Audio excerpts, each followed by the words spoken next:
आप किस केस के मामले में आज आए थे? 23 मार्च 2023 को 60-40 नियोजन नीति के विरोध में जो प्रदर्शन किया गया था पूरे राज्य में, जिसमें विधानसभा का घेराव का एक कार्यक्रम रखा गया था और जिसमें छात्र शांतिपूर्ण तरीके से ही विधानसभा के काफ़ी दूर में ही उन्हें रोक दिया गया था। और उस दरमियान आंसू गैस इत्यादि, रबड़ गोली इत्यादि बहुत कुछ की बौछार भी की गई थी और साथ ही साथ कुछ फर्जी मुकदमे भी किए गए थे, क्योंकि इस राज्य की आदत है हुक्मरान की कि जब ये स्टूडेंट के मूवमेंट को दबाने का प्रयास करते हैं तो कुछ स्टूडेंट्स पर फर्जी एफआईआर किए जाते हैं।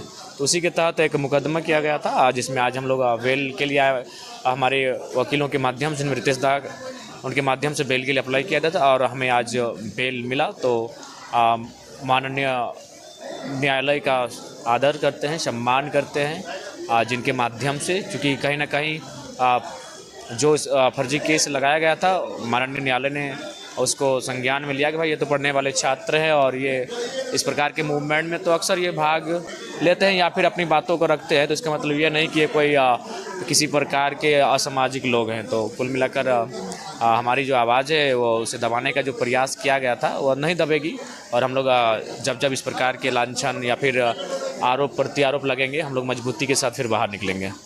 ये समय है, क्योंकि समय कम बचा है, ऐसे समय में आप गांव घर में घूम गए, जन आशीर्वाद यात्रा कर रहे हैं और ऐसी परिस्थिति में कोर्ट कचहरी को भी मैनेज करना पड़ता है, तो कितना मुश्किल होता है? देखिए, जब पॉलिटिक्स की बात आती है, राजनीति की बात आती है, तो बहुत सारी चीज़ें आपको फेस करना पड़ता है। सही बात है, अभी हम लोग पूरी तरह से गिरिडीह लोकसभा को फेस किए थे और अपना जो भी समय हम लोग का व्यतीत हो रहा था वो गिरिडीह लोकसभा में ही हो रहा था।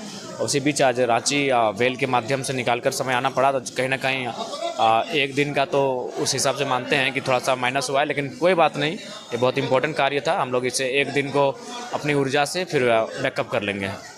जनाब जी, जिस तरह से आप लोग बहुत सारे आंदोलन किए थे, आंदोलन के दरमियान बहुत जगह पे आप लोगों को धाराएँ लगाया गया था, केस मुकदमा हुआ है, कितने मुकदमे से अभी तक आप राहत पाए हुए हैं? हाँ, कुछ मुकदमों से राहत मिली है और कुछ अभी भी न्यायालय के समक्ष बेल के लिए आवेदन दिया गया है और हमें उम्मीद है, क्योंकि हम लोग किसी भी मुकदमे में ना हम लोग किसी प्रकार का आपराधिक छवि के व्यक्ति, हम लोग तो पढ़ने वाले छात्र हैं। 2 साल के पूर्व भी हमारा उदय हुआ है राज्य में एक चेहरे के रूप में, तो हमारी कोई एक पढ़ने वाला एक साधारण सा कृषक परिवार का छात्र है, हमारा कोई बैकग्राउंड है नहीं ऐसा।